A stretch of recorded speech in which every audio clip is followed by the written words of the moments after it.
Comme on vous l'a dit, nous sommes l'école du dimanche de l'église El Shaddai. Tout d'abord, nous souhaitons la bienvenue à toutes les personnes qui ne sont pas de cette église. Bienvenue à vous. Donc, si vous avez des enfants qui ont entre 4 et 12 ans, donc sachez que nous, ici, tous les dimanches, on fait l'école du dimanche. Donc, vos enfants seront les bienvenus pour apprendre la parole de Dieu avec nous. Voilà, donc l'école du dimanche, c'est tous les dimanches de 12h30 à 14h, sauf le premier dimanche du mois, où c'est Happy Sunday. Donc, voilà. Et donc aujourd'hui, justement, vers 12h30, nous allons prendre tous les enfants pour faire la leçon dans l'autre salle de culte parce qu'ici, nous n'avons pas la place. Donc voilà, vos enfants sont les bienvenus. Nous voulons aussi remercier les parents des enfants de l'église El Shaddai. Merci pour votre participation lors de la préparation de cette convention. Merci de nous avoir aidés, etc., avec vos enfants. Et d'une façon plus générale, nous voulons vous remercier de nous faire confiance et de nous prêter vos enfants chaque semaine. C'est un plaisir pour nous. Voilà. Que Dieu vous bénisse.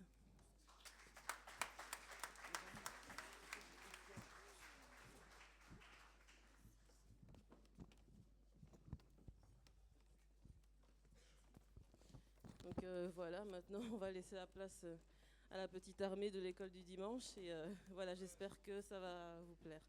Le matériel sont en place. Je vais juste vous présenter, donc, comme elle a dit Anne, donc l'armée du Seigneur. Ils vont présenter 2 chants. Le premier chant s'intitule le bouclier.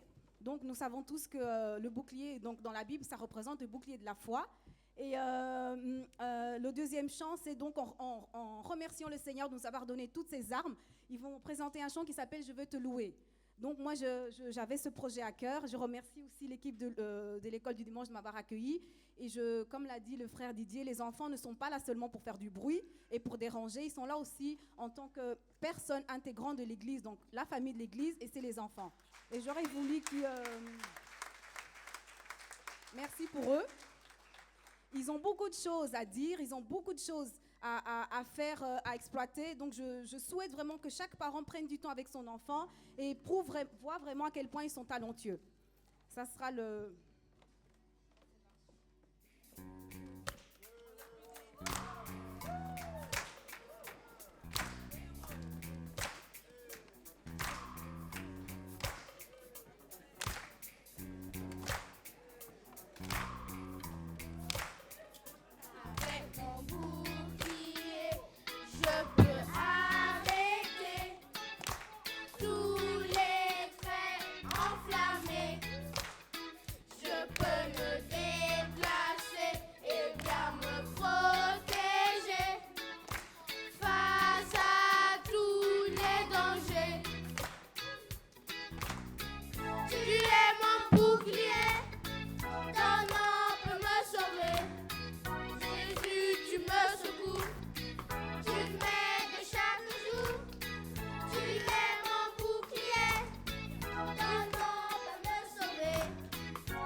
La force qui m'a sauvée.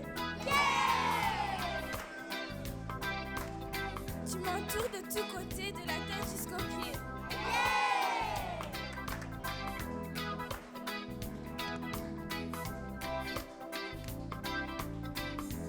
Tu es ma fidélité, mon secours et ma fierté.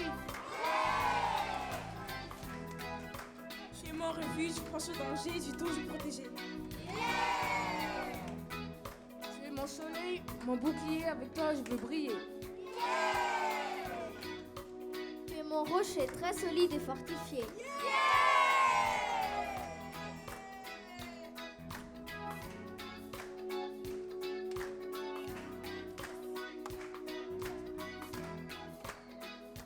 Avec mon bouclier, je peux arrêter tous les traits enflammés.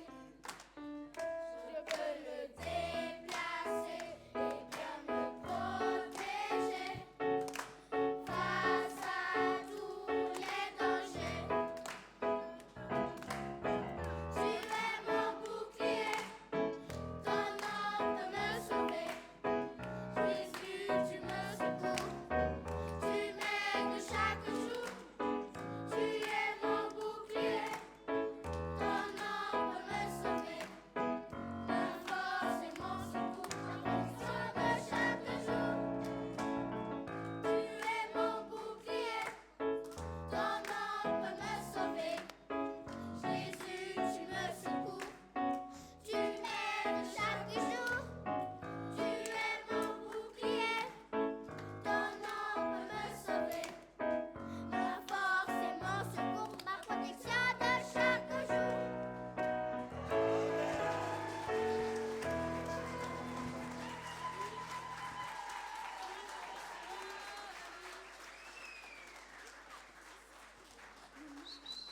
Excusez-leur, c'est leur toute première fois, donc ils sont un petit peu nerveux. Ils ont un petit peu raté un couplet seulement. Voilà, c'est bien alors, tant mieux.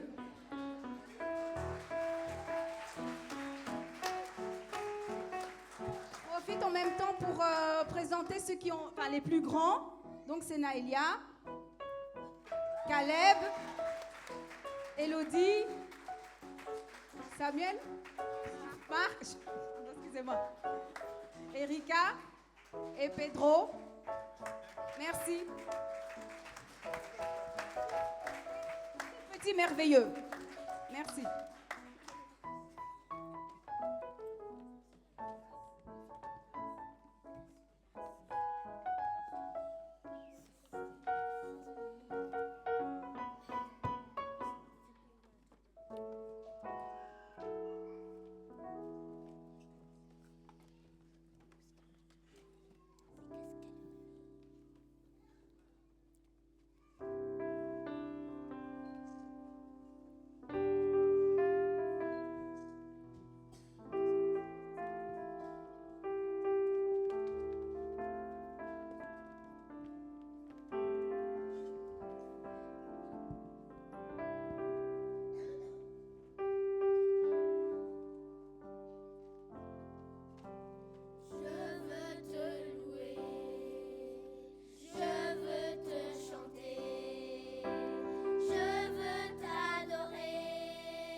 Amen. On peut encore applaudir nos enfants. Écoutez, El Shaddai, je parle comme le pasteur parle. Les capricieux, ça c'est la relève de demain. Si vous croyez que vous êtes irremplaçable, ils arrivent. À qui veut attendre? Ok, amen. Bien-aimés, ce n'est pas un travail facile. Nos sœurs, nos frères, c'est pour nos enfants.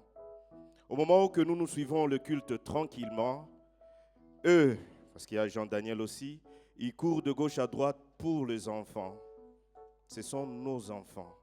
Moi, j'aimerais qu'on fasse une chose. On va s'élever, s'il vous plaît, avec tout le respect.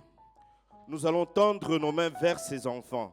Et nous allons prier aussi pour Anne, pour Claudia, pour Jean-Daniel et toutes les personnes, et Guy-José aussi, pour toutes les personnes. Guy-José, tu peux se joindre à nous, s'il vous plaît. Viens. Et Grèce, elle est où? Nous devons prier, parce que l'ennemi aussi est rusé. Il n'aime pas ce genre d'œuvres. Anne, pouvez vous avancer, Claudia? Nous allons vraiment demander à Dieu encore plus de grâce, une grâce particulière pour ces moniteurs. Ce n'est pas aussi évident. Supporter les enfants. Que Dieu le bénisse. Déclarer toutes les bonnes paroles et pour les moniteurs et pour nos enfants. Et surtout pour les enfants. Au nom de Jésus, si nous pouvons prier. Alléluia. Seigneur, merci.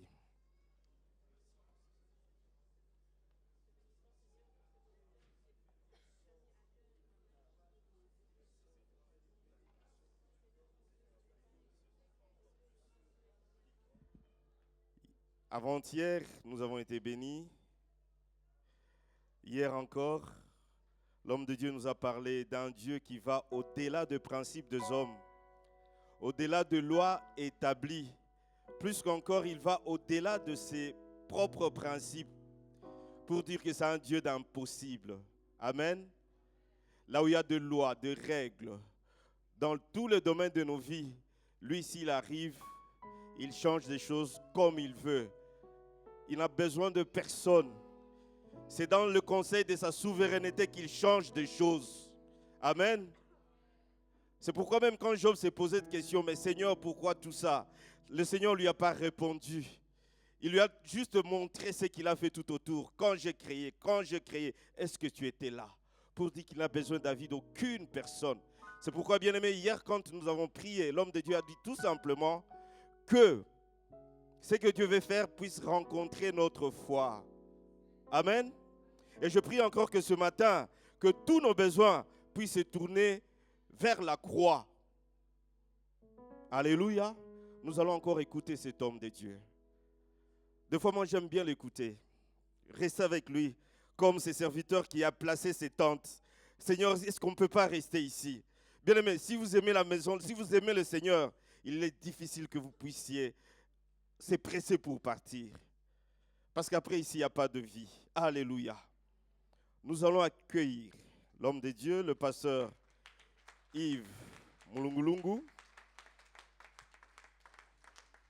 Il est professeur des écoles et puis il est professeur de Nouveau Testament, Deuxième Testament, dans la faculté de théologie. Amen. Comme je vous ai dit, le pasteur est en route. Je crois que Dieu voulant, dans une demi-heure, il sera avec nous. Ne le dérangez pas trop, il est épuisé. Ne le chargez pas trop avec de fardeaux, il est épuisé. Ne venez pas avec vos problèmes personnels, il est épuisé. Amen. Notre Dieu est bon. Alléluia. Le temps qu'on prépare le micro.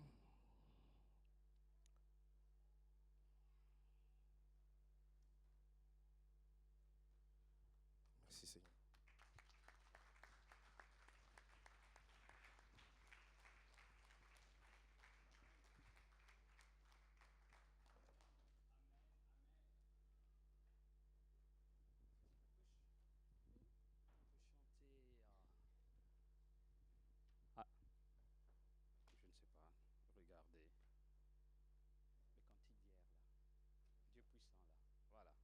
Amen. On va remettre la gloire à notre Dieu. On va chanter ce beau cantique. Dieu est tout-puissant.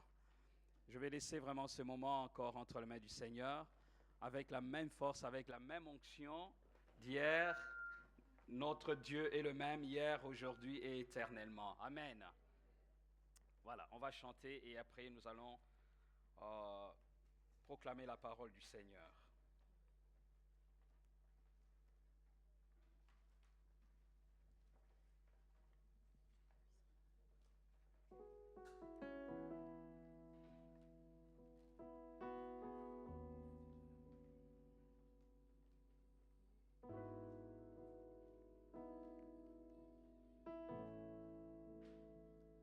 Mon Dieu est puissant, il déplace les montagnes, dans l'orage m'accompagne, m'abrite sous ses ailes. Mon Dieu est puissant, il guérit ma tristesse, me rend fort dans la faiblesse. À jamais mon Dieu règne, mon Dieu est puissant, il déplace les dans l'orage m'accompagne, il m'abrite sous ses ailes. Chantons mon Dieu est puissant, tristesse me rend fort dans la faiblesse, à jamais mon Dieu règne. Dambe monene, atonda nanguya, abate la kanga, nami pepe mabe. Dambe monene, ye makasi nanga, mobateli nanga, libela kumama. Dambe, dambe monene, oh monene, aza monene, oh monene.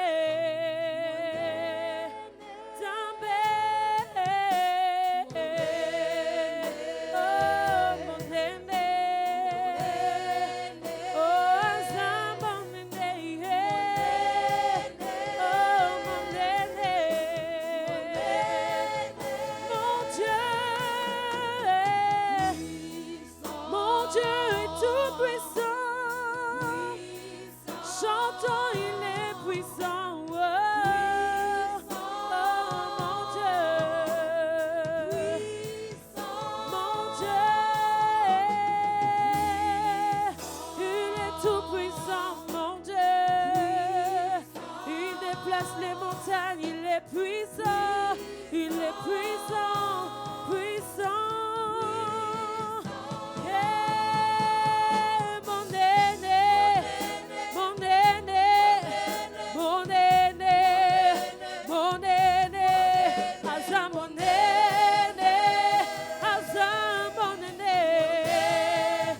Yeah, Makasi, Makasi. Oh, Makasi, il est ma faute, Azamonene.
magnifions parce que tu es grand, parce que tu es puissant.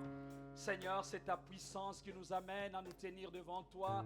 Seigneur, aux pieds, à tes pieds, Seigneur, pour répandre nos cœurs, nos âmes devant toi, pour te dire, Seigneur, à toi la louange et la gloire, à toi la magnificence et la puissance. Seigneur, notre vie dépend de toi. Nos vies dépendent de toi, Seigneur. Nos cœurs dépendent de toi. Seigneur, nos familles dépendent de toi. Seigneur, tout ce qui est à nous, Seigneur, dépend de toi. Et ce soir, ce matin encore, nous voulons dépendre de toi totalement, entièrement, Seigneur, parce que nous savons que, Seigneur, tu es le même hier, aujourd'hui, éternellement. C'est pourquoi nous te bénissons, nous célébrons ta grandeur, nous proclamons ta puissance, nous magnifions ta puissance, ô Dieu. Merci, merci pour la victoire de Golgotha. Merci pour cette table qui nous rappelle que Jésus-Christ a vaincu à la croix de Golgotha. Il a versé son sang pour nous. Merci Seigneur, merci pour ce message. Nous demandons que tu sanctifies ta parole, que cette parole nous sanctifie, Père, afin que Dieu, nous soyons capables, Père, de communiquer des vérités à ton peuple. Dans le nom de Jésus, nous t'avons ainsi prié. Amen. Que le Seigneur soit béni, que le Seigneur soit loué. Oh, gloire et louange à notre Dieu. Oh, merci Seigneur. Bien-aimé, Dieu est grand, Dieu est tout-puissant, incomparable, inégalable. Personne ne peut changer les décrets de notre Dieu. C'est lui qui dit un mot et la chose s'accomplit.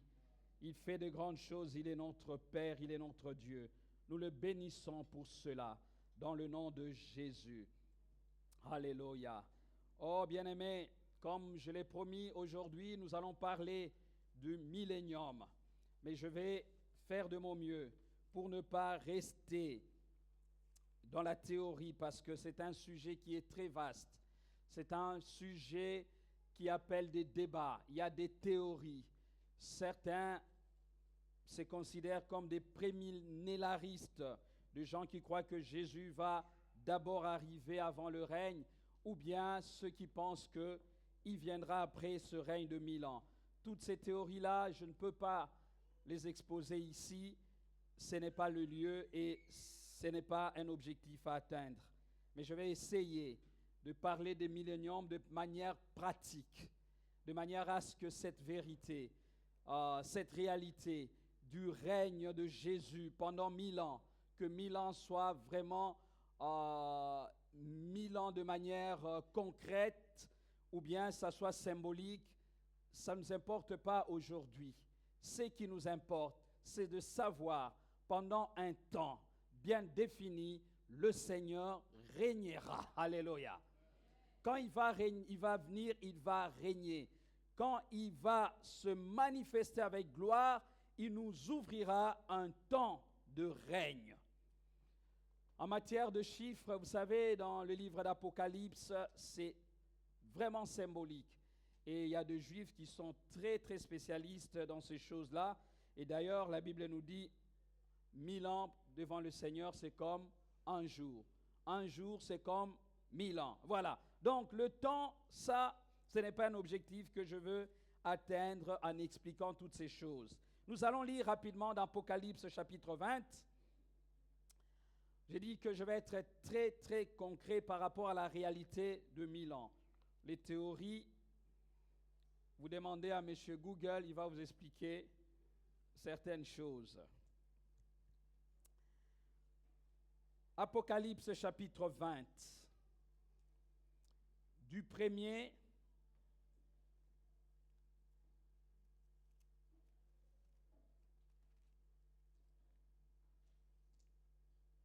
au 6e verset. Nous lisons: Puis je vis descendre du ciel un ange qui avait la clé de l'abîme et une grande chaîne dans sa main. Il saisit le dragon, le serpent ancien, qui est le diable et Satan, et il le lia pour 1000 ans.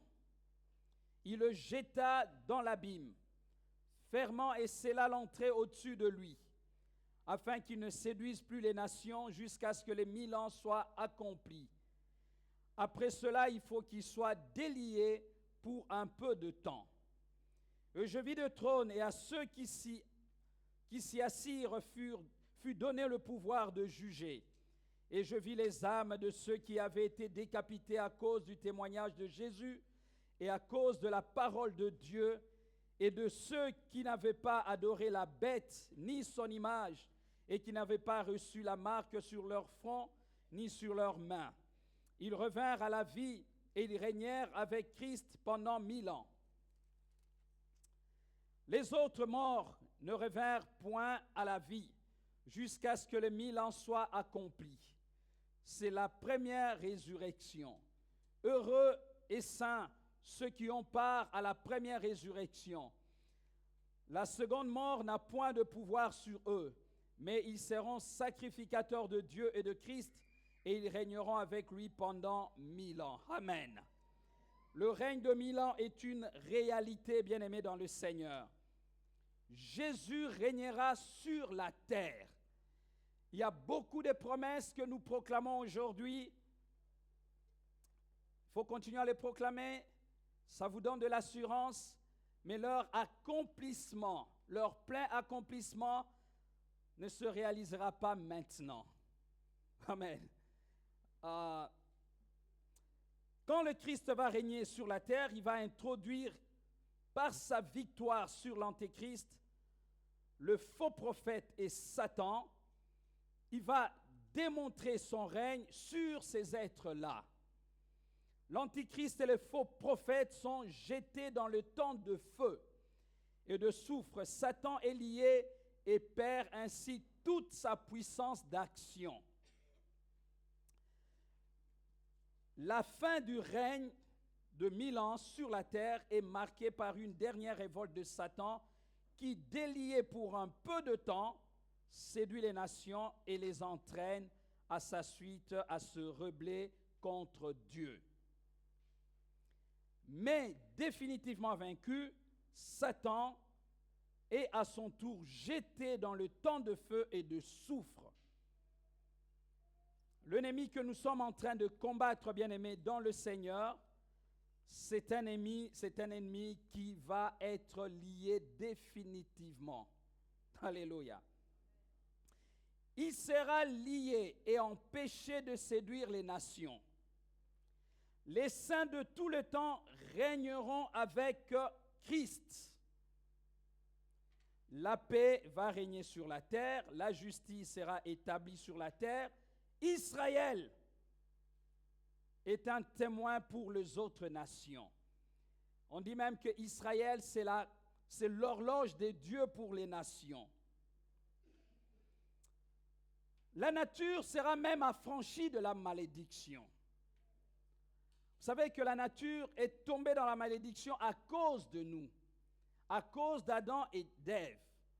C'est pourquoi on nous dit que la nature même soupire après la manifestation des enfants de Dieu. La terre sera remplie de la connaissance de Dieu. C'est précisément en ce temps-là que personne n'enseignera qui que ce soit, parce que nous aurons tous la connaissance de Dieu. Nous serons remplis tellement de cette connaissance que le Seigneur nous donnera, parce que lui-même sera notre lumière, et pour ceux qui régneront avec le Christ, ils ne marcheront plus dans les ténèbres. La Bible nous dit que quand Christ reviendra sur la terre, je parle ici en faveur d'Israël, ce peuple pour lequel l'apôtre Paul soupirait vraiment pour que ses frères puissent se convertir, les promesses de Dieu vont se réaliser. Amen. Même s'ils n'ont pas reconnu le Seigneur quand il est venu pour la première fois, mais les promesses de Dieu à l'égard d'Israël vont se réaliser un jour. Jésus-Christ sera établi comme roi dans Jérusalem. Il s'assiera sur le trône de David. Les alliances inconditionnelles demandent un retour littéral et physique de Jésus pour établir son royaume. L'alliance abrahamique promet à Israël une terre, une postérité et un souverain et une bénédiction spirituelle. L'alliance La Bible décrit les conditions de vie durant le millénium comme un environnement physique et spirituel parfait. Ce sera un temps de paix, un temps de joie, de confort, sans pauvreté ni maladie. Alléluia. C'est à ce moment-là, il n'y aura pas de pauvres. C'est à ce moment-là, nous régnerons tous comme de premiers. C'est à ce moment-là, Dieu manifestera la différence. Parce que je dis toujours, oui, c'est vrai. Nous saisissons toutes ces promesses par la foi maintenant. Seigneur, tu as dit, nous ne serons pas les derniers, nous ne serons pas la queue, nous serons les premiers. Mais lorsque j'observe la réalité du monde, mais c'est l'inverse qui se passe. Tous ceux qui ont de grands buildings que vous avez vus ici à Luxembourg, rassurez-vous, la Pentecôte ne leur dit absolument rien. Rien du tout. La mort de Jésus, il s'en moque. Sa résurrection, c'est un fantasme. Nous sommes comme des malades, nous sommes des fous, nous qui sommes là maintenant. Mais c'est eux qui règnent, c'est eux qui dominent. Dans ce pays, tout comme dans le mien, mon pays d'adoption, nous avons des chefs qui dirigent ce pays. Vous-même, vous connaissez leur configuration morale. Je ne veux pas en parler parce que vous le savez. Mais comment ces gens sont les premiers? Des premiers ministres. Il y a un temps où nous serons le premier. C'est à ce moment-là que Dieu fera la différence. C'est à ce moment-là que nous allons régner. C'est à ce moment-là la maladie ne pourra jamais visiter nos corps. C'est à ce moment-là. C'est vrai. Nous le proclamons, nous le disons. Seigneur, tu t'es fait pauvre pour que nous puissions nous enrichir. C'est vrai. Mais cette richesse-là, nous allons la vivre dans le règne de 1000 ans. Parce que même si nous ne sommes pas riches dans le sens matériel aujourd'hui, mais je sais que l'Éternel nous recevra dans sa demeure. Même si, pour un temps, ce corps peut encore être visité par la maladie, mais nous savons que ce jour-là, il n'y aura pas de malade. Cela n'enlève en rien toutes les promesses que nous avons. D'ailleurs, je suis venu vraiment dans cet esprit pour anticiper pendant un temps ce règne de 1000 ans au milieu de nous par un vrai combat spirituel. Maranatha et le règne des sacrificateurs. Tel est le thème d'aujourd'hui, bien-aimés dans le Seigneur. La Bible nous dit aussi que seuls les croyants entreront dans le royaume du millénium. À cause de cela, ce sera un temps de pleine justice, d'obéissance, de sainteté, de vérité et de fruits dans l'Esprit Saint. Christ régnera en roi avec David pour régent. Des nobles gouverneurs régneront aussi. Jérusalem sera le centre politique du monde pendant un temps. Bref, l'Apocalypse 20 que nous venons de lire donne simplement la période de temps et précise le moment de ce royaume. Mais il me semble, en lisant toujours dans les livres d'Apocalypse, cette période de 1000 ans sera précédée d'une autre période qui durera 3 ans, selon Apocalypse 12, 1 jusqu'à 2, et nous allons entrer dans le vif de notre message. On nous dit ceci dans le livre d'Apocalypse 12. Un grand signe parut dans le ciel, une femme enveloppée du soleil, la lune sous ses pieds et une couronne de 12 étoiles sur sa tête. Elle était enceinte et elle criait, étant en travail et dans le douleur de l'enfantement. Un autre signe parut encore dans le ciel, et voici, c'était un grand dragon rouge feu, ayant 7 têtes et 10 cornes, et sur ses têtes 7 diadèmes. Sa queue entraînait le tiers des étoiles du ciel et les jetait sur la terre. Le dragon se tint devant la femme qui allait enfanter afin de dévorer son enfant lorsqu'elle aurait enfanté. Elle enfanta un fils qui doit paître toutes les nations avec une verge de fer. Et son enfant fut enlevé vers Dieu et vers son trône. Et la femme s'enfuit dans le désert où elle avait un lieu préparé par Dieu afin d'y être nourrie pendant 1260 jours. Michel et ses anges combattirent contre les dragons, et le dragon et ses anges combattirent. Mais ils ne furent pas le plus forts, et leur place ne fut plus trouvée dans le ciel. Et il fut précipité le grand dragon, le serpent ancien, appelé le diable et Satan, celui qui séduit toute la terre. Il fut précipité sur la terre, et ses anges furent précipités avec lui.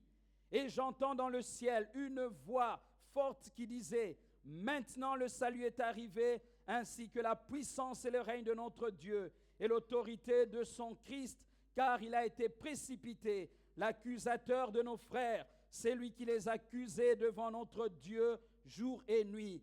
Ils l'ont vaincu à cause du sang de l'agneau et à cause de la parole de leur témoignage. Ils n'ont pas aimé leur vie jusqu'à craindre la mort. C'est pourquoi réjouissez-vous, cieux, et vous qui habitez dans les cieux. Malheur à la terre et à la mer, car le diable est descendu vers vous, animé d'une grande colère, sachant qu'il a peu de temps. Il a peu de temps. Il a peu de temps, le diable. Il sait qu'il va être complètement anéanti. Comme il n'a pas peu de temps, voilà pourquoi il s'acharne contre vous et moi. Voilà pourquoi il est déterminé à nous détruire. Il veut nous faire rater le rendez-vous céleste.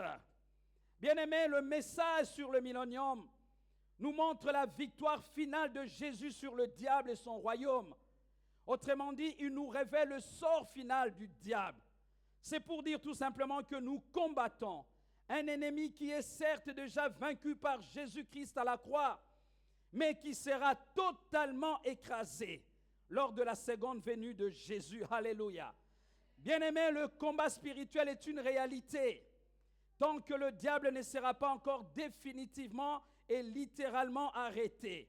C'est comme ça, comme le dit Paul, nous ne devons pas ignorer ses desseins. Nous ne devons pas ignorer ses desseins. Nous devons connaître ses stratégies, mais nous ne devons pas chercher à connaître ses profondeurs. Amen. Parce qu'aujourd'hui, quand quelqu'un vient, il s'est converti, il nous parle du diable, on se demande est-ce qu'il est en train de l'élever ou bien il est en train de montrer que son règne est fini. Il nous donne des précisions. Et ce qui est bizarre, la plupart de tous ceux qui ont servi le diable sont tous devenus presque ses femmes. Ou bien ses généraux. Moi, j'étais la femme de Lucifer. Moi, j'étais sa femme. Enfin, il a beaucoup de femmes, lui. Mais Jésus n'a qu'une seule épouse. Son Église. Que nous sommes. C'est vrai, nous ne devons pas ignorer les desseins de Satan. Mais nous ne devons pas chercher à connaître ses profondeurs. Ce que nous devons chercher à connaître, c'est notre profondeur en Christ. Parce que si je sais qui je suis, je sais combattre le diable. Si je sais qui je suis réellement en Jésus, le diable n'aura pas de pouvoir sur moi. C'est pourquoi je cherche à connaître les profondeurs de Jésus. C'est pourquoi je cherche à connaître des profondeurs de sa parole. Nous combattons, bien-aimés, dans la victoire. Parce que la Bible nous dit que Jésus-Christ, à la croix de Golgotha, a vaincu le diable. La Bible nous dit ceci, dans Colossiens 1,13. On nous dit ceci.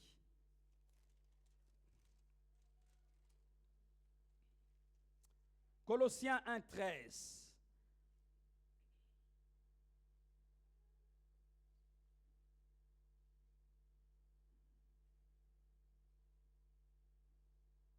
Je crois que je me suis trompé de référence. Où il nous est dit, Jésus nous a délivrés du pouvoir des ténèbres et il nous a transportés dans le glorieux royaume de son Fils.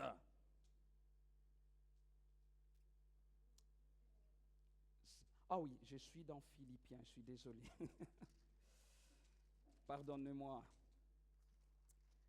Voilà, les jours où nous serons dans le millénium, ces genres d'erreurs ne seront pas là. Parce que nous aurons une autre nature. Alléluia. Colossiens 1,13, il est écrit, je dis à partir du verset 12, « Rendez grâce au Père qui vous a rendu capable d'avoir part à l'héritage de saints dans la lumière. » Dieu nous a rendus capables. La Bible déclare dans 1 Jean chapitre 12 à tous ceux qui l'ont reçu, qui ont reçu la parole de Dieu, cette parole qui a créé le monde. La Bible déclare, au commencement était la parole était avec Dieu, la parole était Dieu. Cette parole est devenue chair. Elle a habité parmi les hommes ne l'ont pas, les Juifs ne l'ont pas accueillie. Cette parole est venue vers nous et à ceux qui l'ont reçue. Elle a donné le pouvoir de devenir enfants de Dieu. Nous sommes enfants de Dieu, nous partageons l'héritage de saints dans la lumière. Nous ne sommes plus dans les ténèbres. Il n'y a pas de ténèbres en nous.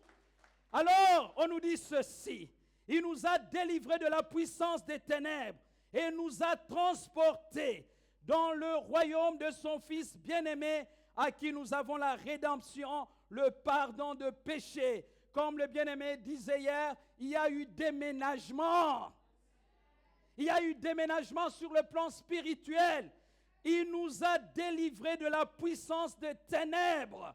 C'est une réalité. Il nous a arrachés de la sorcellerie. Il nous a arrachés de la malédiction. Il nous a arrachés de toutes ces choses. Il nous a transportés dans le royaume de son Fils bien-aimé, à qui nous avons la rédemption, le pardon de péché.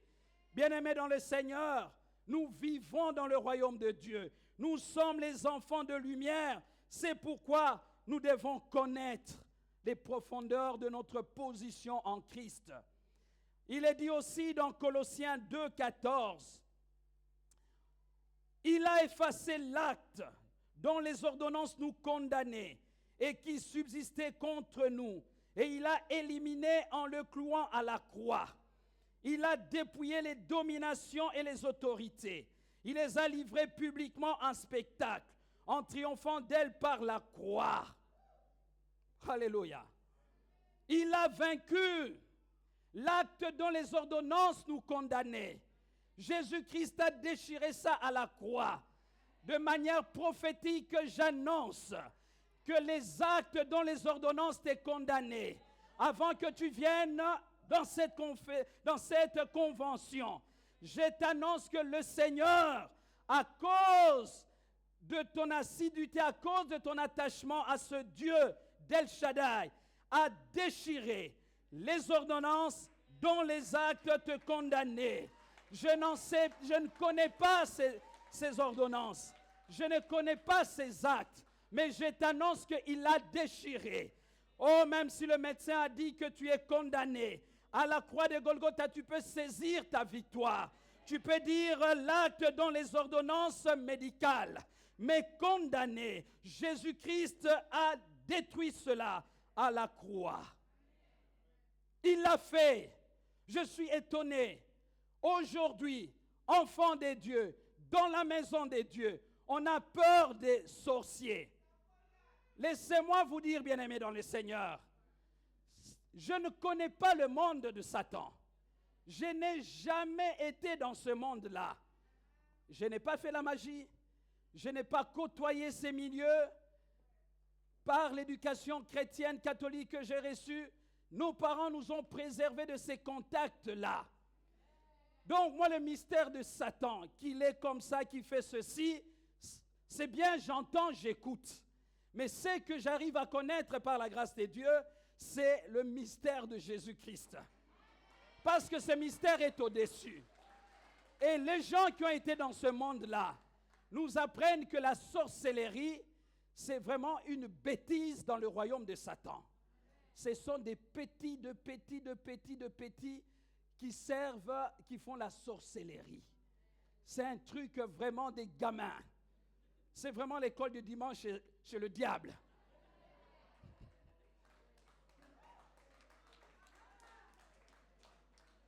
Prenez l'école des dimanches de manière métaphorique. Hein.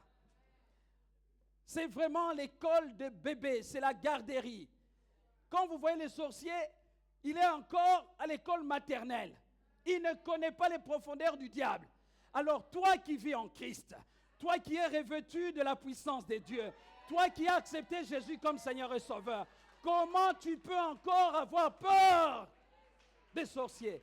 Comment est-ce possible? Enfant de Dieu, ce qui est grave, on attrape les sorciers maintenant dans nos propres familles. Et c'est la maman qui est devenue la sorcière. J'ai dit, ce n'est pas possible. Elle aurait été vraiment forte, cette dame. Elle t'aurait même tué dans son sein.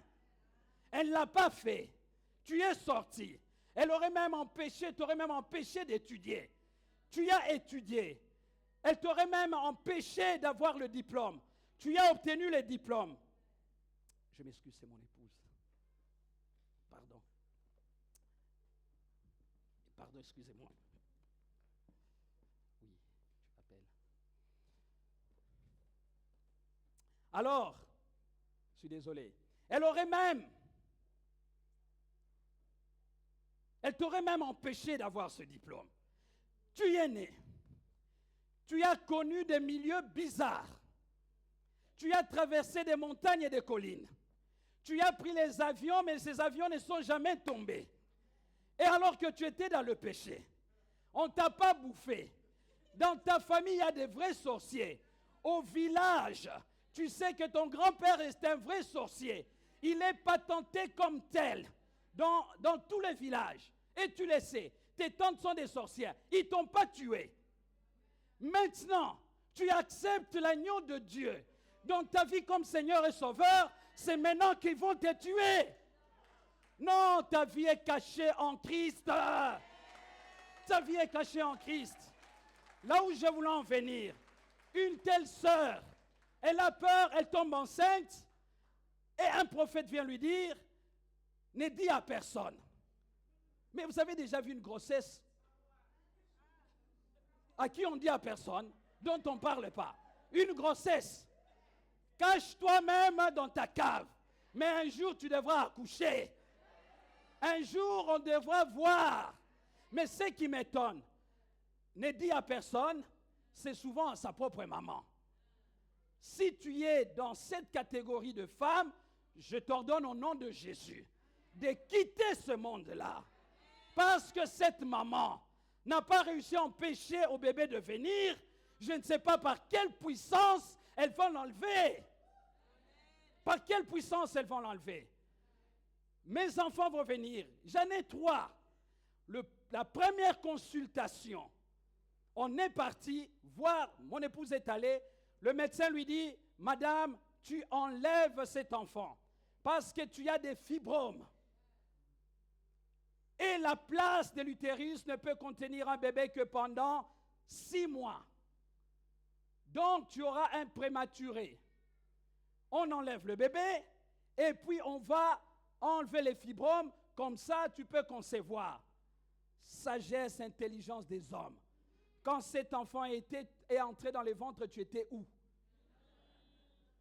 Ce que le médecin ne sait pas, c'est qu'avant que le bébé n'entre, j'étais dans la présence de Dieu pendant 40 jours. Et je ne demandais rien d'autre. Je ne demandais que le bébé. Donne-moi cet enfant.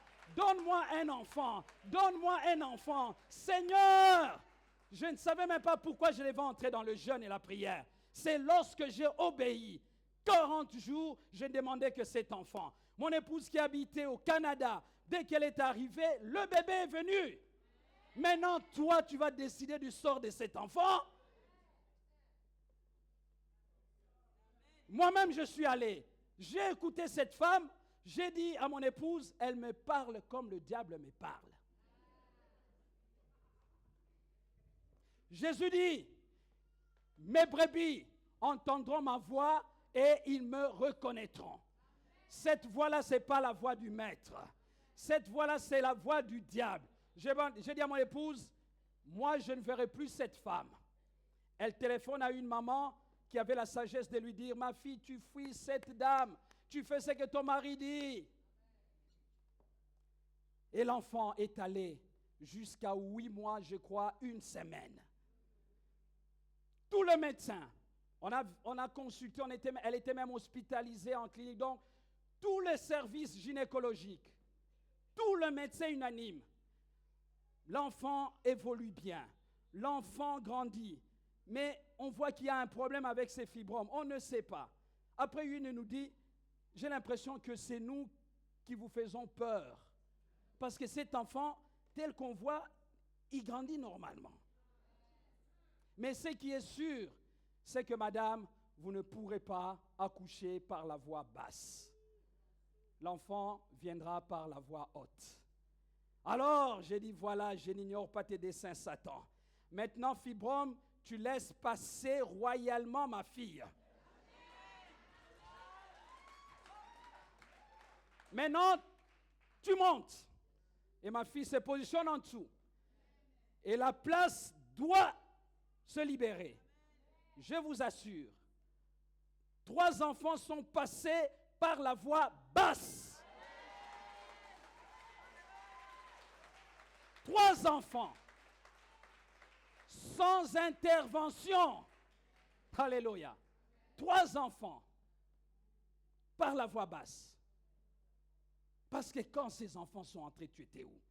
Alors comment une sorcière peut me dire que cet enfant-là va mourir? Et tu caches la grossesse à ta maman. Et ce qui est méchant de votre part, s'il vous plaît, c'est d'annoncer la naissance où maman apprend que vous êtes devenue mère par quelqu'un d'autre. Que ma fille ne me fasse pas cela. Vous ne savez pas que la grossesse, c'est une bénédiction. Même si elle est sorcière, où est le problème? Où est le problème? Le Seigneur lui donnera le temps de venir à Christ.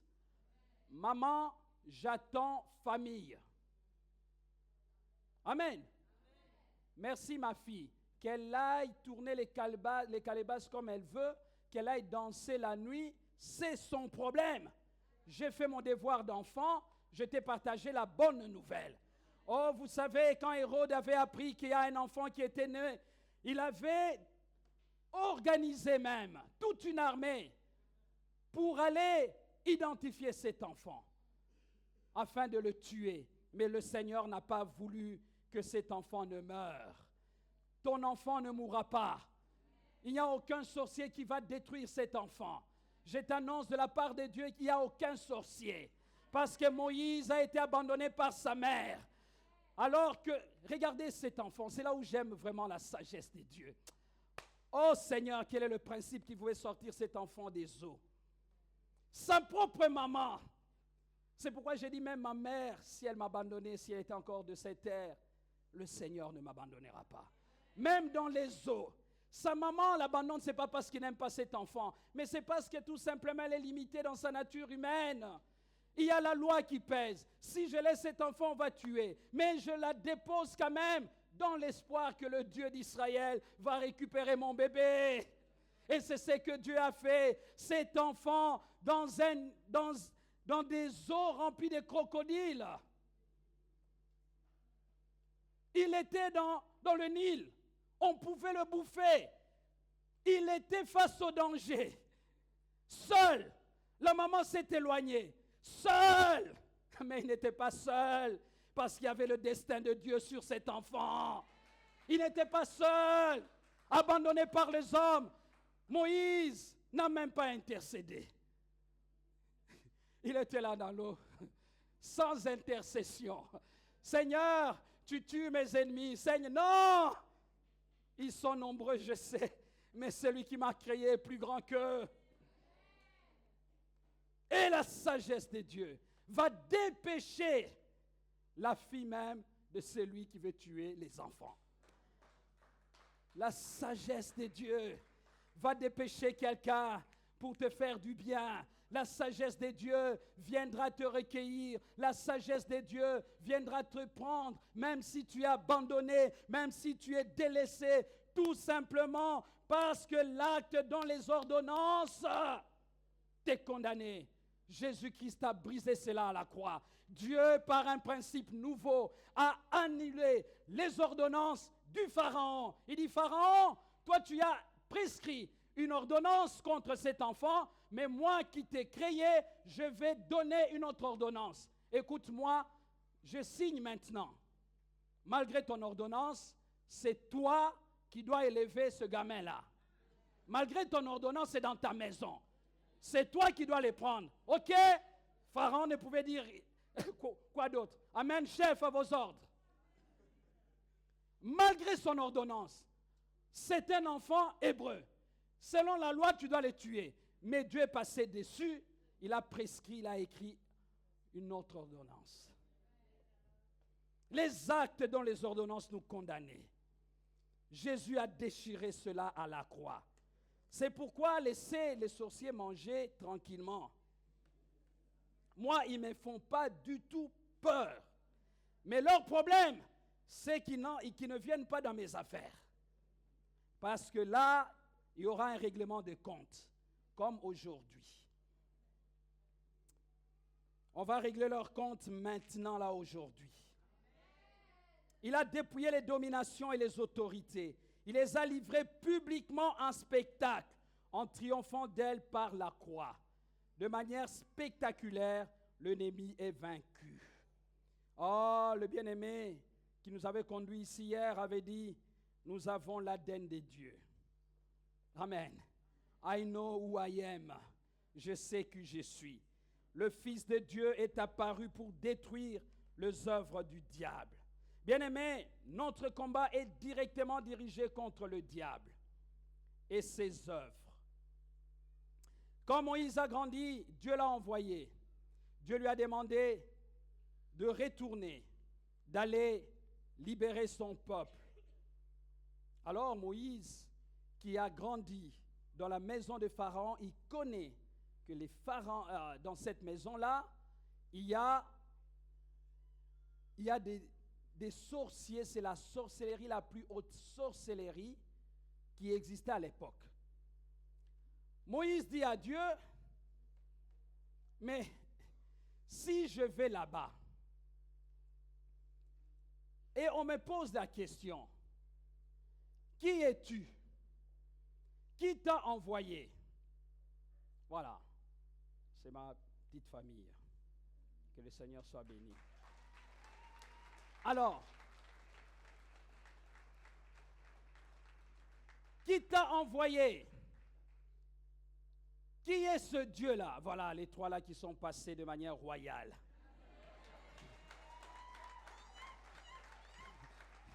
De manière royale. Voilà. En très bonne santé. Par la grâce de Dieu. Alors Dieu lui dit, parce que Moïse sait qu'avec ces gens-là, si tu vas là-bas, il faut avoir une puissance qui est plus grande que la puissance des Égyptiens. Tu m'envoies dans la maison de cet homme-là, mais je connais la puissance de cet homme. Tu m'envoies avec quoi? Et je vais dire, c'est qui? C'est qui est ce Dieu-là qui m'envoie? Parce que lui sait que tous les dieux ont des noms. Ça, c'est ce qui. C'est en Égypte, tous les dieux ont des noms. Tous. Le dieu de Nil, le dieu de ceci, le dieu de cela. Et d'ailleurs, tous les 10 plaies, c'est la victoire de l'Éternel sur tous les dieux, le Dieu des Égyptiens. Toutes les 10 plaies, sont des signes, des symboles de ces dieux. Des dieux des Égyptiens. Que Dieu a vaincu, a triomphé. Mais, il y a un symbole. Si vous regardez même comment on appelle ça, les bustes des pharaons ou tout ce que vous voulez, la tête, il y a toujours un serpent. Ça, c'est le Dieu, la représentation même de la sorcellerie des Égyptiens. Dieu dira à Moïse, qu'est-ce que tu as entre tes mains? Qu'est-ce que tu tiens en main? Un bâton. Dieu dit, ok, tu as un bâton, c'est pas grave, tu jettes le bâton. Moïse jette le bâton, le bâton se transforme en serpent. Waouh! J'ai une puissance. Ça, c'est la démonstration des choses des Égyptiens. Ah bon? Dieu dit, il récupère le bâton. Il récupère le serpent. À partir de ce moment-là, ce bâton-là n'était plus le bâton de Moïse. C'était devenu le bâton de Dieu. C'était devenu une œuvre entre les mains du Seigneur. Bien-aimé, il est revêtu maintenant d'une autorité, d'une puissance. Il est rassuré, il doit partir. Quand il arrive, il fait la démonstration. Parce qu'il a déjà été à l'école de Dieu. Tu jettes le bâton, il devient un serpent.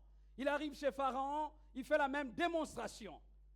Pharaon se moque de Moïse, il dit, petit, ces jeux-là, tu as vu ça quand tu étais ici, non? C'est une blague, ça. Allez, les magiciens, venez. Ils viennent avec assurance. Ils jettent aussi leur bâton. Et ça se transforme en serpent. Je ne sais pas quel était l'état de Moïse. Il dit, waouh, autant de serpents contre mon serpent à moi. Mais Moïse avait oublié que ce serpent, son serpent en lui, avait la capacité de bouffer tous les serpents d'Israël, de l'Égypte. Et c'est ce qui est arrivé. Les armes que tu as, ce sont des armes puissantes pour renverser les forteresses de l'ennemi. Les armes quand je suis entré, Papa Charles me fait entrer dans le bâtiment, j'ai vu ces enfants avec le bouclier, j'ai dit, Seigneur, merci pour la confirmation. Merci pour l'indice, Seigneur. J'ai dit, voilà le combat. Voilà, Seigneur, merci. Merci pour ces boucliers. Et je sais que le royaume de Satan va être démantelé aujourd'hui au nom de Jésus. Parce que les armes avec lesquelles nous combattons sont spirituelles pour renverser les puissances, pour renverser les dominations, pour arrêter le procès de l'ennemi contre nous. L'arme que Moïse avait, c'était l'arme de Dieu. C'était devenu le bâton de Dieu. Les armes que nous avons sont plus puissantes que la sorcellerie, sont plus puissantes que la magie. Revêtons-nous de toutes ces armes. Nous n'ignorons pas le dessein de Satan. Nous n'ignorons pas ses stratégies. Alors, portons la vérité, portons la cuirasse de la justice, portons le bouclier de la foi, portons l'épée de l'esprit, portons toutes les armes de Dieu. La prière, l'intercession, la louange, toutes ces choses sont des armes de Dieu pour mettre fin au règne de l'ennemi dans notre vie, pour mettre fin au règne des démons dans notre maison. Au-dessus de ces armes, l'arme la plus redoutable qui gouverne l'usage de toutes ces armes citées par Paul, à titre illustratif bien sûr, c'est le nom de Jésus. Le nom de Jésus est un canon plutôt que le diable et tous les démons réunis ne peuvent intercepter.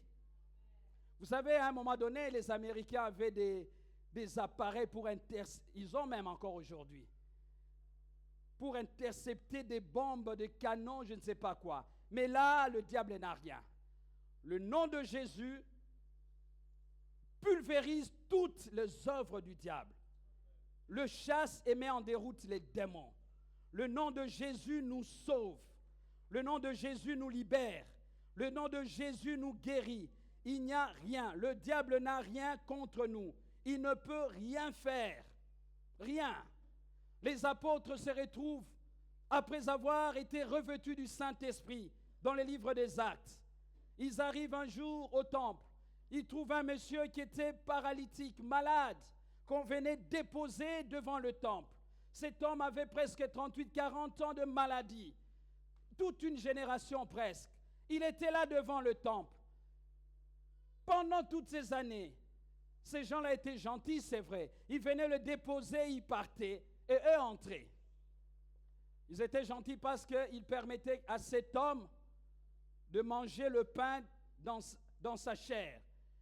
Mais en les laissant dehors, ils ne bénéficiaient pas des grâces qui étaient dans le temple. Alléluia. Mais il n'y a que Jésus qui peut faire le transfert. Quand Pierre arrive et Jean, il trouve cet homme qui tend la main, le regard abattu, parce qu'il veut recevoir quelque chose. Il attend l'argent. Pierre lui dit, mais fixe-moi, monsieur. Le monsieur le regarde. Il dit, je n'ai ni argent, ni or, mais ce que j'ai, je te le donne. Alléluia. Je n'ai ni argent, ni or, mais ce que j'ai, je te le donne. Je te le donne. Je n'ai rien. Jésus ne nous a pas laissé des voitures. Jésus ne nous a pas laissé des pirogues. Il ne nous a pas laissé de maisons. Il nous a laissé ce que le monde ne peut pas nous donner. C'est ce que j'ai. J'ai quelque chose. Je peux te communiquer cela. Si je te donnais de l'argent maintenant, demain tu viendras encore là. Si je te donnais 100 €, demain tu te tiendras encore là. Parce que ton problème ne sera jamais résolu. Jamais. Mais j'ai quelque chose. C'est que je te le donne. Au nom de Jésus, lève-toi. Cet homme se levait. Il n'est pas rentré chez lui, il est allé découvrir le culte. Il est entré, il a commencé à louer le Seigneur. Il a dérangé même la liturgie parce que la puissance de Dieu était tellement manifeste. Le nom de Jésus. Le diable n'a rien contre ce nom. Il ne peut pas intercepter ce nom. La puissance de ce nom. Voilà pourquoi, bien-aimés, en toutes circonstances, nous devons combattre au nom de Jésus. En toutes circonstances de notre vie, notre combat ne doit pas se passer de ce nom.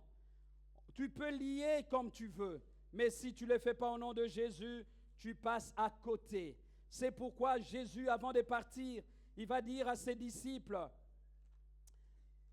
voici, dans Marc chapitre 16, il dit ceci, voici le signe ou les miracles qui accompagneront ceux qui auront cru en mon nom. Ils chasseront les démons, ils parleront de nouvelles langues, ils saisiront des serpents, s'ils boivent quelques breuvages mortels, il ne leur fera point de mal. Ils imposeront les mains aux malades et les malades seront guéris. Les signes qui accompagnent ceux qui ont cru en mon nom. Alléluia. Au nom de Jésus.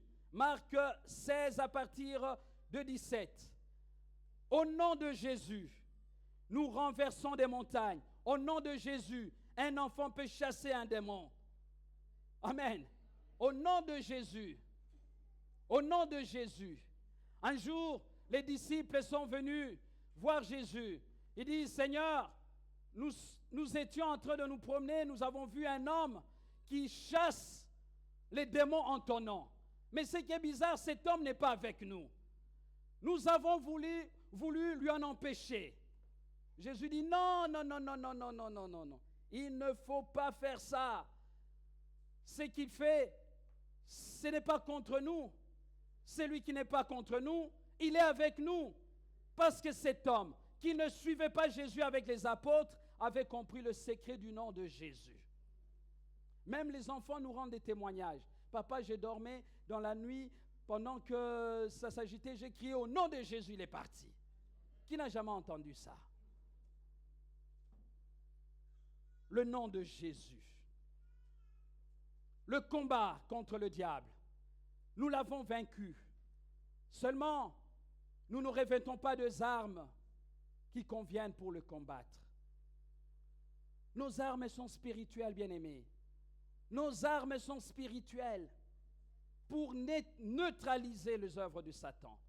Mais il faut les utiliser aussi. Ça ne suffit pas de les connaître. Vous pouvez être l'armée la plus forte qui existe, mais si vous n'utilisez pas vos armes, vous ne saurez jamais si ça marche ou ça ne marche pas. C'est pourquoi ceux qui ont des puissances, ils provoquent des guerres partout. Ceux-là qui en ont des moyens, ils sont cachés quelque part, peut-être ici ou aux États-Unis, je ne sais pas où.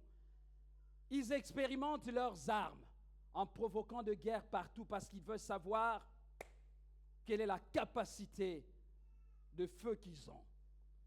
Nous aussi, si nous fuyons le combat spirituel, nous ne pouvons pas mesurer notre capacité à vaincre le diable.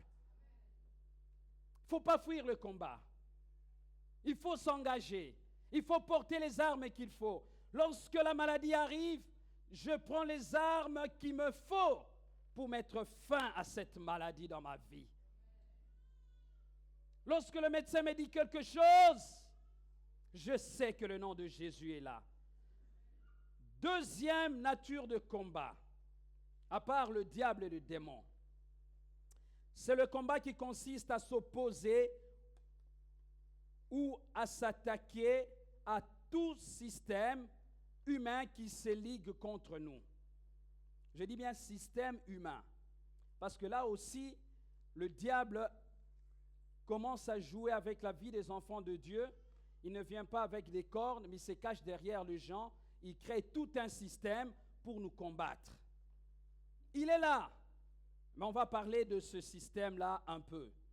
Les exemples dans la Bible sont légion. C'est le système auquel on fait face de gens comme Daniel et ses amis.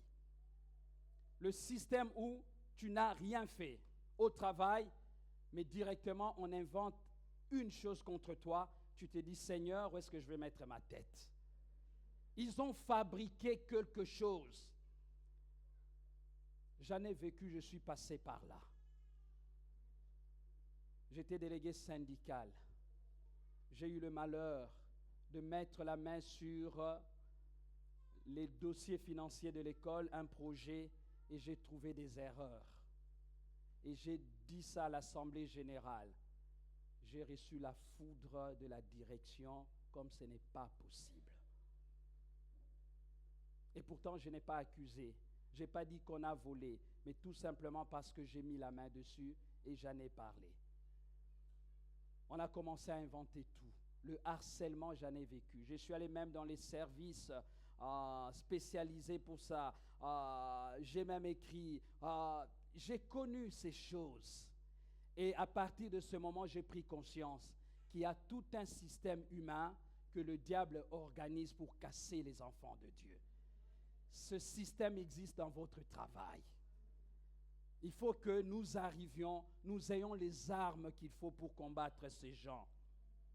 Joseph a connu ces systèmes dans sa propre famille. Des hommes et des femmes qui décident de détruire votre vie parce que ce que vous avez les dérange. Parce que votre capacité les dépasse. Ils veulent anéantir cela. Ils sont capables même de vous tuer. Ne dormez pas, s'il vous plaît. Ne dormez pas. C'est l'ennemi qui a organisé ce système. Daniel et ses amis, qu'est-ce qu'ils ont fait? Parce qu'ils ont vu qu'ils étaient brillants. Mais ces gens ne se prosternaient pas devant le Dieu des Babyloniens. On a monté toute une histoire pour détruire leur vie.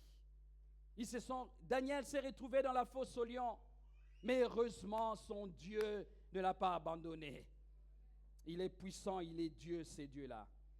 Alors, par rapport à ce système-là, à cette bataille, bien-aimés, nous devons prier selon la révélation de Dieu. Là, on va utiliser les armes, c'est vrai, mais nous avons besoin de la révélation de Dieu. Comme nous avons dit, il y a des choses, il y a des victoires que Dieu nous a déjà données. Nous avons besoin de combattre selon la révélation. Il ne faut pas faire comme mes frères dans la chair, maintenant de l'autre côté, qui envoient le feu à tout le monde et à n'importe qui. De manière désordonnée. Feu, feu, feu, feu, feu, qu'il brûle, feu, feu, feu, moto, moto, azika, moto, feu, feu, feu. Il dit même ton voisin, tu lui envoies le feu s'il a un problème contre toi. Donc, nous sommes en train de célébrer le Seigneur, mais nous envoyons des feux entre-temps. S'il est là, feu, Seigneur, feu. Mais j'ai dit, mais il y a quelque chose qui ne va pas. Il y a quelque chose qui ne va pas. Nous sommes dans la présence de Dieu, nous sommes venus adorer le Seigneur, et le pasteur lui-même dit, même si parmi mes assistants, il y a quelqu'un qui veut ma vie, feu! Manteau! Oui, même dans ma propre maison, feu! Moi, je dis, mais vous êtes en train de consumer tout le monde. Le pasteur le dit, ah non, moi je ne ris pas. Je le dis, même parmi mes assistants là. Ah oui, oui, oui, oui. Je vous dis même à la chorale là. Feu! Yamamoto, feu! Ah, je dis, c'est pas vrai. Non, c'est pas comme ça. C'est pas comme ça. Venons-en au livre de 2 Rois 6. Je n'ai plus ma montre, je me tourne toujours derrière. Voilà. Roi chapitre 6. Vous connaissez cette histoire d'Élisée. OK? Attaqué par le roi de Syrie. Israël est attaqué par le roi de Syrie. Et dans un conseil que le roi de Syrie tient avec ses serviteurs, il dit, mon camp sera dans un tel lieu. Mais ce qu'il oublie, c'est que de l'autre côté, il y a l'homme de Dieu qui fait dire au roi d'Israël, garde-toi de passer dans ces lieux, car les Syriens y descendent. Alléluia. Et le roi d'Israël envoya, 2 Rois chapitre 6 à partir du verset 8, sur verset 10. Et le roi d'Israël envoya des gens pour s'y tenir en observation vers le lieu que lui avait mentionné, signalé l'homme de Dieu. Cela arriva non pas une fois ni 2 fois. Pas une fois ni 2 fois. Tu es souvent attaqué. Mais à un moment donné, il faut que ce combat s'arrête. À un moment donné, il faut que le système humain qui te combat puisse abandonner les armes. Et ce qui est arrivé dans mon camp, le Seigneur est bon. Quand je suis entré dans la prière, j'ai pleuré dans la présence de Dieu. Je me souviens encore une fois, j'étais à la prière le vendredi à l'église à Bruxelles. Personne n'a compris ce qui m'était arrivé. Je venais encore d'être dérangé à l'école. Je viens à l'église avec ce poids-là. On a commencé à prier, on chantait que Dieu entre dans nos batailles. Alors j'ai commencé à prier, j'ai commencé à pleurer. J'ai pleuré tellement que je suis tombé dans la présence de Dieu, littéralement couché. J'ai dit, Seigneur, entre dans cette bataille. Je suis fatigué. Je suis fatigué, Seigneur. Ces gens inventent des trucs invraisemblables. Je suis convoqué à la direction. Qu'est-ce qu'on dit? Il y a eu altercation dans la salle de prof avec je ne sais pas quel collègue. J'ai dit altercation dans la salle de prof sans témoin. Sans témoin. Un PV établi. Seigneur, ils vont s'arrêter jusqu'où? Jusqu'où ils vont aller? Quel jour ces gens vont se fatiguer? Ces attaques reviennent dans ta vie. Mais Dieu, dans son amour, 2 jours avant que la ministre puisse signer la nomination de cet homme qui était élevé dans cette école, il a été écarté de la direction. 2 jours, je n'en revenais pas, je dis Seigneur, tu es grand. Et tout le système est démantelé à l'école par la grâce de Dieu. Celui-ci a demandé sa démission, il est parti. Celui-là a quitté l'école. Je vous assure, comme je parle, tous, sauf 1 ou 2 qui traînent encore, mais c'est l'école des dimanches, ça. Amen.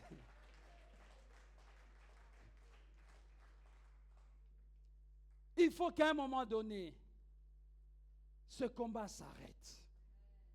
Trop d'attaques. Cela arriva non pas 1 fois ni 2 fois. Mais je t'annonce que autant tu seras attaqué, autant le Seigneur te donnera la victoire. Le roi d'Assyrie en eut le cœur agité. Il appela ses serviteurs et leur dit, ne voulez-vous pas me déclarer lequel de nous est pour le roi d'Israël? Ils se disent, mais ce n'est pas possible. Il y a quelqu'un qui est en train de livrer notre plan au roi d'Israël.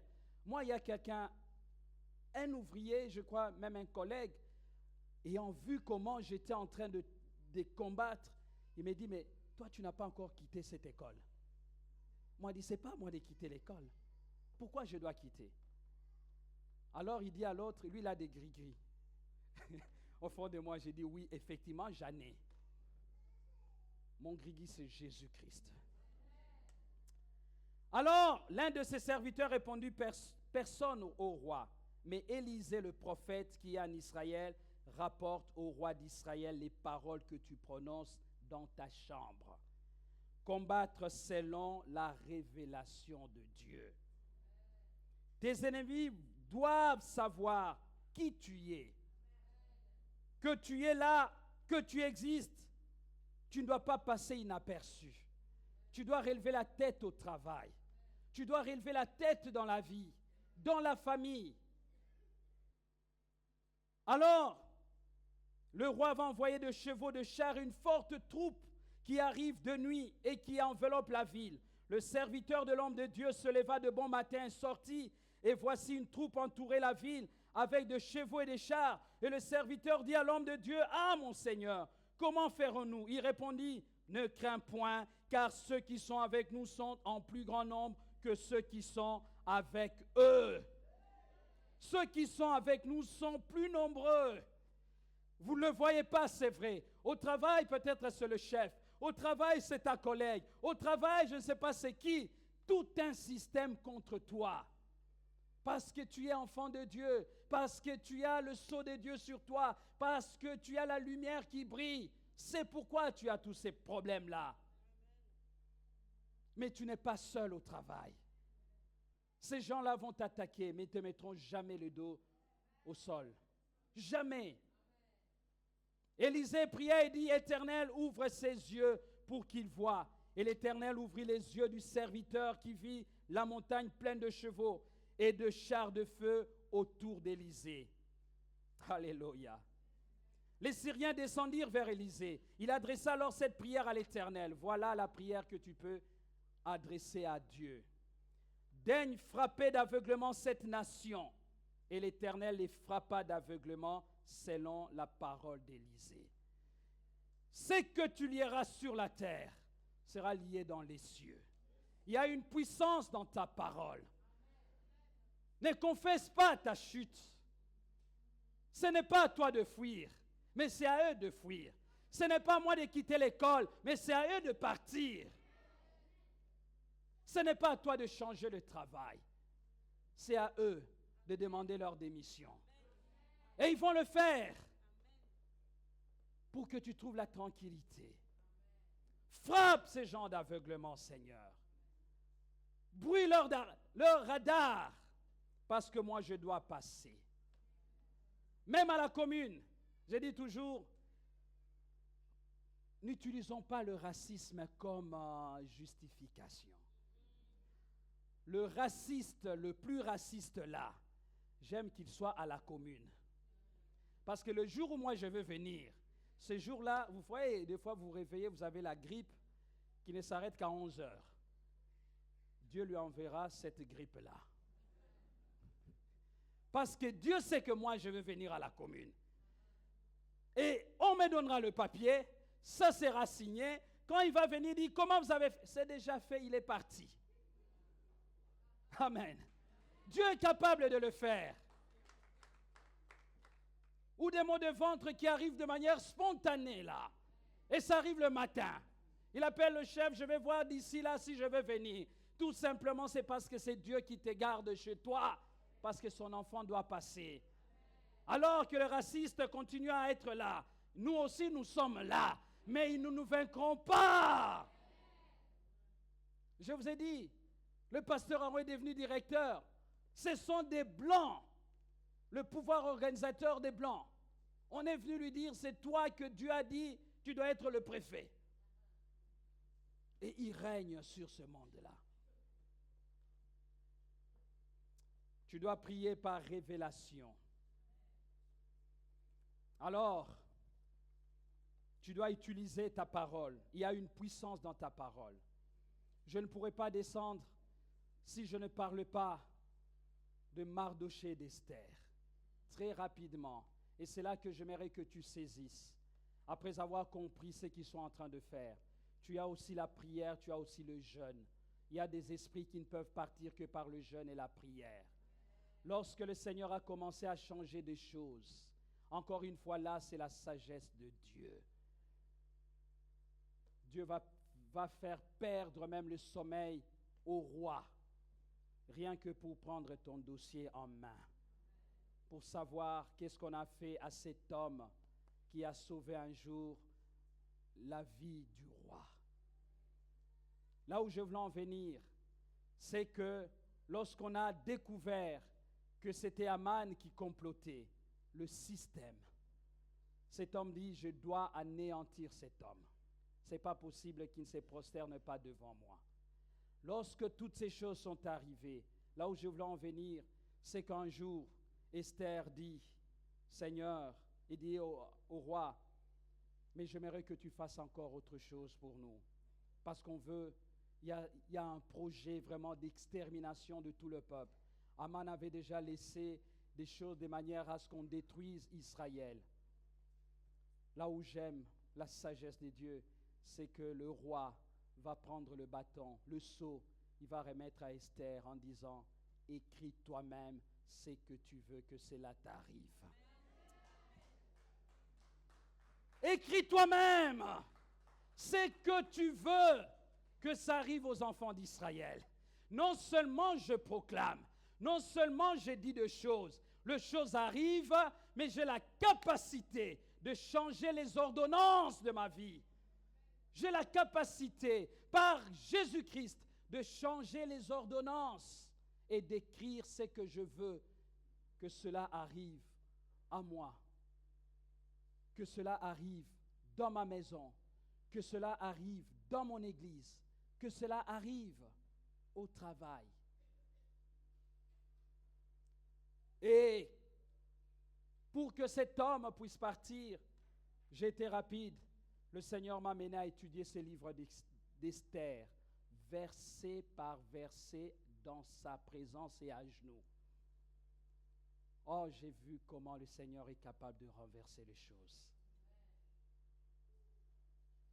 Et là, j'ai commencé à écrire les ordonnances. C'est que moi, je veux que ça arrive dans cette école-là. C'est que je veux. Et le Seigneur est en train d'accomplir cela. Tu as vaincu la bataille. Bientôt, tu vas régner 1000 ans. Mais avant ce temps-là, tu peux prendre des victoires. Tu peux récupérer des victoires. Il y a des territoires. Nous allons nous lever, bien-aimés, dans le Seigneur.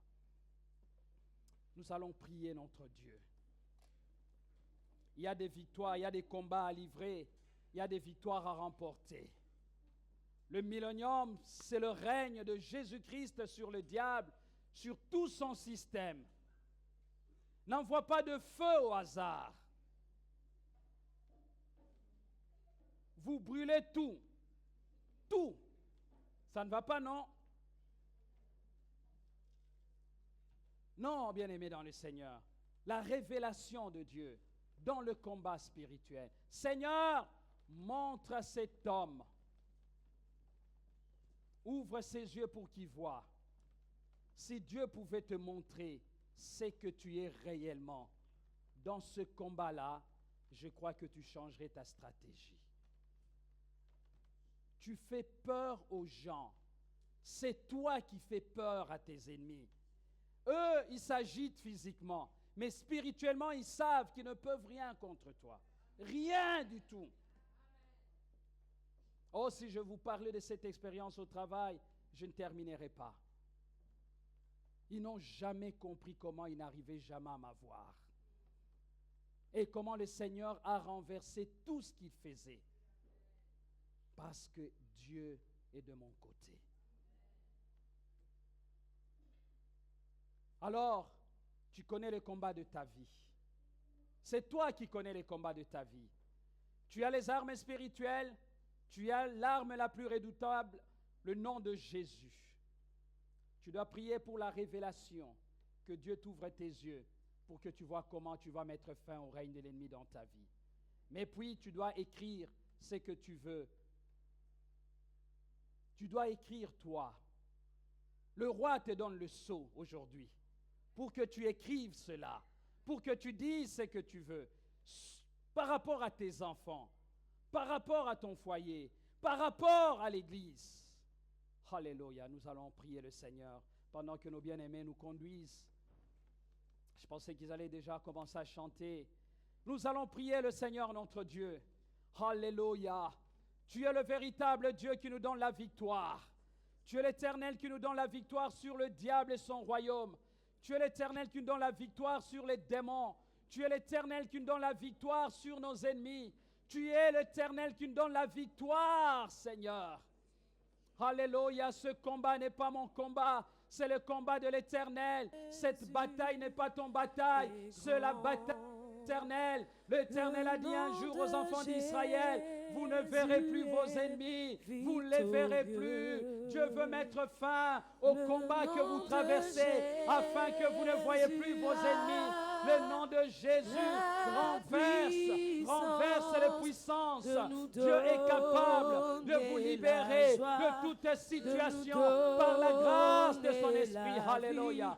Oh, Rababa, Shebere Baba, le Dieu de gloire, le Dieu est capable de vous guérir de toutes les maladies. Saisissez la victoire, saisissez la victoire, saisissez la victoire, saisissez la victoire, saisissez la victoire dans le nom de Jésus, dans ce combat-là, dans cette affaire-là. Saisissez votre victoire au travail. Dieu vous donne la victoire, Dieu vous donne la victoire, Dieu vous donne la victoire. Oh rabababababababa. Oh yamaya shekebere baba. Oh le nom de Jésus, le nom de Jésus, le nom de Jésus renverse les montagnes, le nom de Jésus renverse les puissances, le nom de Jésus. Alléluia. Oh rababashebere baba. Le nom de Jésus suffit, le nom de Jésus suffit pour mettre en déroute le royaume de l'ennemi. Le nom de Jésus suffit, le nom de Jésus suffit, le nom de Jésus suffit. Il est victorieux, le nom de Jésus dans ta maison, dans ta maison. Tu pries mon frère, tu pries ma soeur, parce que le nom de Jésus doit mettre fin au règne de Satan, doit mettre fin au règne des démons, doit mettre fin au règne de la maladie, doit mettre fin à la puissance qui te détruit. Le nom de Jésus, le nom de Jésus, le nom de Jésus va faire que tu vas tomber enceinte, tu vas tomber enceinte, tu vas tomber enceinte, tu vas tomber enceinte par le nom de Jésus, par le nom de Jésus, tu vas tomber enceinte, tu vas tomber enceinte, par le nom de Jésus, tu vas tomber enceinte. Je le déclare, au nom de Jésus, tu vas concevoir, tu vas concevoir, au nom de Jésus, je le déclare, tu vas avoir des enfants, tu vas te réjouir avec des enfants, tu vas mettre au monde, je le déclare, au nom de Jésus, il y a des bébés miracles, il y a des bébés miracles, il y a des bébés miracles, ce matin, il y a des bébés miracles, il y a des bébés miracles, il y a des bébés miracles, de la part de Dieu, de la part de Dieu, il y a des bébés miracles, de la part de Dieu, de la part de Dieu, il y a des bébés miracles, il y a des bébés miracles, il y a des bébés qui vont naître par la puissance du nom de Jésus. Alléluia, alléluia, alléluia, alléluia, alléluia, Le nom de Jésus, alléluia, le nom de Jésus, tu vas concevoir, oh le tu vas nom concevoir, de Jésus, tu vas concevoir, le nom tu de vas Jésus, concevoir, au nom de Jésus. la Oh, Rababa, Shebere Baba. de nous Oh, tu vas régner, tu vas dominer au travail, tu vas dominer au travail,